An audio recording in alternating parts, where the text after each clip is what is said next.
के बदनाच काहे तुझने बंधाए हो ना तो क्या बंधाया है ये तो आज चेहरा ना पैसा हम दे देंगे तो छोटू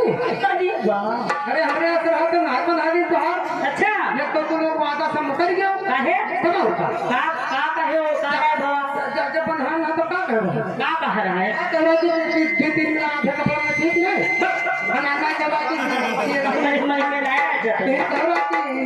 खाली दो कपड़ा पहले चलेगा अगर कंपनी का मालिक छोड़ आई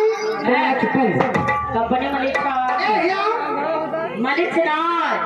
कंपनी मालिक तो कंपनी के मालिक हो ना हो तो कंपनी का मालिक अब कंपनी के मालिक को बुलाओ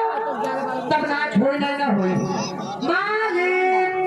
मालिक कंपनी मालिक क्या बजा है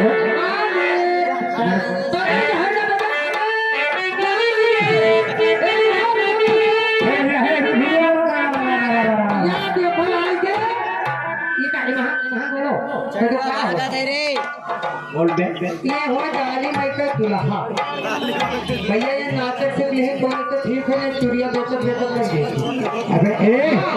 अबे साल भर ये हमारे कंपनी मालिक हो हमारे अन्नदाता हो जैसे इनके हम लोग काम किन जाते हैं हमें रुपया देते हैं मालिक लेकिन तो चिंता नहीं हो हम चोली हम चोली तुम्हारी कुछ नहीं कर सकते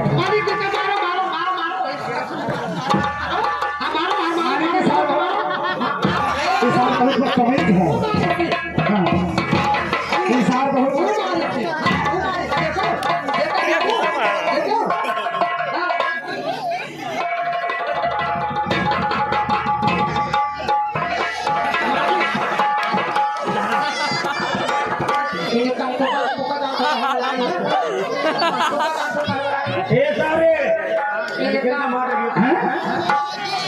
हमारे आगे ना पड़ा